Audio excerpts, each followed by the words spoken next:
हमारे साथ रीना गुप्ता हैं, प्रवक्ता आम आदमी पार्टी, राजीव बब्बर प्रवक्ता बीजेपी। राजीव बब्बर, एलजी साहब ने क्या ये दावा किया था कि वो यमुना को उन्होंने साफ कर दिया, ड्रेन्स की उन्होंने सफाई करा दी, जैसा कि सौरभ भारद्वाज कह रहे हैं कि वो लोगों को लेकर जाते रहे और दिखाते रहे कि वो इसका काम कर रहे हैं। और सौरभ भारद्वाज कह रहे हैं कि अगर ऐसा हुआ तो आज वो आम आदमी पार्टी से सवाल कैसे पूछ सकते हैं कि नालों की सफाई नहीं हुई, यमुना की सफाई नहीं हुई, क्योंकि उन्होंने खुद क्लेम किया पहले। तो क्या कितनी सच्चाई है इस दावे में? देखिए, मैं एलजी साहब का प्रवक्ता तो नहीं हूं, लेकिन मैं इस सरकार को बहुत ध्यान से देख रहा हूं। दुख की बात क्या है कि हमारे पास एक ट्विटर मुख्यमंत्री है और सरकार जब प्रॉब्लम में है तो वो पंचकुला में अपना पॉलिटिकल टूरिज्म कर रहे हैं। तो हमारी जो समस्या है वो इसलिए है क्योंकि एक इररिस्पॉन्सिबल मुख्यमंत्री, जो मुख्यमंत्री है ही नहीं, जिसके पास कोई भी डिपार्टमेंट नहीं है और जो अवेलेबल नहीं है, वो एक सबसे बड़ी समस्या। और मैं इसका आपको बड़ा जीता जागता उदाहरण देता हूं। देखिए, अभी आपने देखा कि तूफान आया तो आपने देखा होम मिनिस्टर साहब वहां पर मौजूद थे, पूरी सरकार वहां मौजूद थी और किस तरीके से उस तूफान को निपटाया गया ये सबने देखा। और उसके बाद कितना जल्दी रेस्टोरेशन हुआ देश में, सबने देखा। लेकिन ये सरकार देखिए 9 साल से सत्ता में है और अब तो इनके पास कोई एक्सक्यूज ही नहीं। पिछले साल तक तो ये रोते थे कि एमसीडी हमारे पास नहीं, अब जल बोर्ड भी भैया तुम्हारे पास है, एमसीडी भी तुम्हारे पास है, पीडब्ल्यूडी भी तुम्हारे पास है, सब कुछ तो तुम्हारे पास है। तो ये दिल्ली का हालात ऐसी क्यों हुई? और रीना गुप्ता जी जवाब दे दीजिए आप इसका। हालांकि राजीव जी एक एक करके बात कर लीजिए ना। आपने कहा कि मुख्यमंत्री नहीं है, टूरिज्म कर रहे हैं और 9 साल से ये यहाँ पर है, एमसीडी इनके पास है, तो क्यों नहीं सफाई हुई? तो उनका पहले जवाब सुन लीजिए। आप लोगों ने, एमसीडी में भी आम आदमी पार्टी है, नालों की सफाई नहीं हुई, नजफगढ़ ड्रेन की सफाई नहीं हुई, सालों की ये लापरवाही है। क्या समय से पहले नहीं पता था? ये जरूर है कि रिकॉर्ड तोड़ बारिश हुई, लेकिन अगर ड्रेनेज सिस्टम साफ रहता तो ये हालत नहीं होती। रीना गुप्ता। नगमा जी, जैसा आप जानती हैं कि इस बार 150 mm 40 साल का जो है दिल्ली एनसीआर क्षेत्र में रिकॉर्ड टूटा है। और आपने देखा होगा वीडियो में कि दिल्ली है, चाहे गाजियाबाद है, चाहे नोएडा है, चाहे गुरुग्राम है, पूरे एरिया का जो ड्रेनेज सिस्टम है वो ये 150 mm 40 साल का जो रिकॉर्ड है वो ड्रेनेज सिस्टम उसके लिए नहीं बना है। यही कारण था कि हमने देखा कि इस बार ओवरफ्लोइंग बहुत ज्यादा हुई।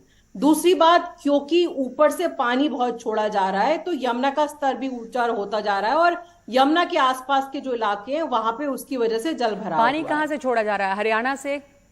जी, हरियाणा से हथनीकुंड बराज पे पानी छोड़ा गया उसकी वजह से। पर इसमें वहां पे ऑब्वियसली वहां पे भी पानी ज्यादा आ रहा है तो पानी ज्यादा छोड़ा जा रहा है।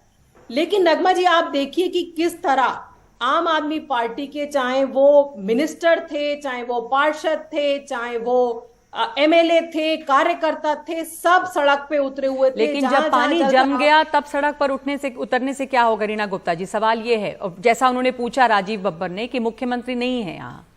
नगमा जी, आपने उनको पूरा बोलने का मौका दिया, आप मुझे 2 लाइन तो आपसे कह रही हूँ, क्या बोलिए, उनका जो सवाल है उसी का जवाब पूछ रही हूं। उन्होंने जैसे प्रवचन दिया, मुझे भी आप 2 मिनट बोलिए। चलिए, प्रवचन दीजिए, एक्सप्लेन करने दीजिए। देखिए, लेकिन आपने देखा दिल्ली में 7 एमपी बीजेपी के हैं, कोई दिखाई दिया कहीं? सब दुबके हुए थे। भारतीय जनता पार्टी ने दिल्ली में काला अध्यादेश लाया। उसका मतलब यह है कि दिल्ली के आका हाईकमान तो एलजी हैं। तो अगर दिल्ली में तैयारी नहीं हुई तो एलजी महोदय कहां सो रहे थे? वो कहते हैं कि मैं तो दिल्ली का पूरा दिल्ली का जो है एक तरीके से मैं राजा हूं, दिल्ली मेरी है, सारे अधिकारी मुझ पे रिपोर्ट करेंगे। जहां तक नालों की बात है नगमा जी, दिल्ली के लगभग 70-80% नाले एमसीडी में आते हैं। एमसीडी 15 साल से बीजेपी में थी, अभी हमारे पास आई है, उसमें भी आपने देखा स्टैंडिंग कमेटी नहीं बन पाई, जो भी कुछ रहा।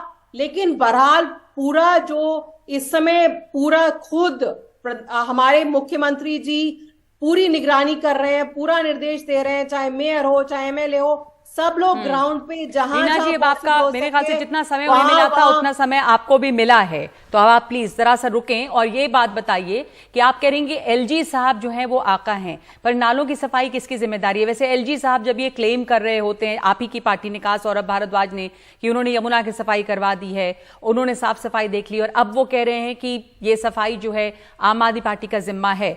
तो राजीव बब्बर, आपने पहले शुरुआत में ये कह दिया कि आप प्रवक्ता नहीं है एलजी के, बतौर प्रवक्ता नहीं पूछ रही रही हूं आपसे। आप बीजेपी प्रवक्ता हैं और आप एक जागरूक नागरिक के अलावा नेता हैं, तो आप देख के अगर ये आपकी समझ में आता है कि ये जिम्मेदारी है किसकी और दोष किसका होना चाहिए?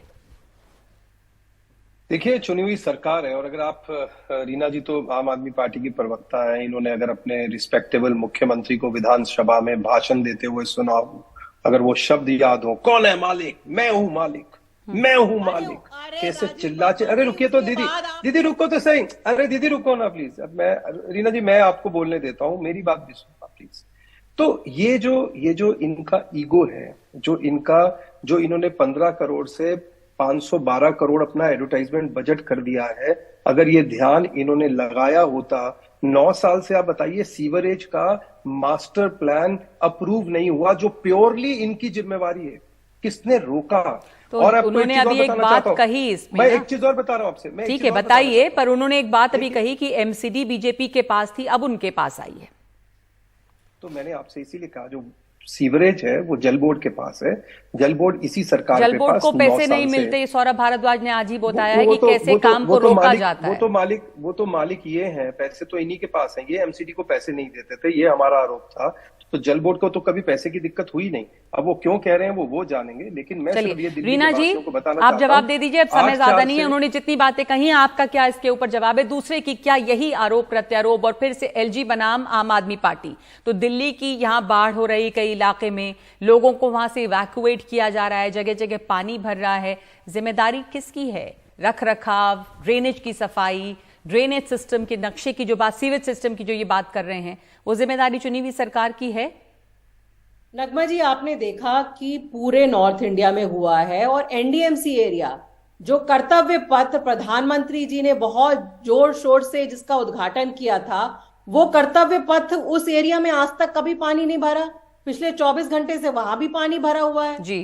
तो ये इस समय ब्लेम गेम करने की बजाय, अगर भाजपा के जो 7 एमपी हैं वो दिल्ली की सड़क पे उतर के, जो दिल्ली के लोग इस समय परेशानी में हैं, उनकी मदद करे, लेकिन ऐसा कुछ नहीं हुआ। एलजी महोदय आज अपनी ऑडी गाड़ी में, 2 करोड़ की ऑडी गाड़ी में पहुंच गए वहां पे फोटो खिंचवाने। 3 दिन से जब पानी भरा हुआ था, वो एलजी रोज जो नौका विहार करते हैं, वो एलजी कहां गायब थे 3 दिन से? अब जब पानी नीचे जाने लगा तो वो अपनी 2 करोड़ की गाड़ी में वहां फोटो खिंचवाने पहुंच गए।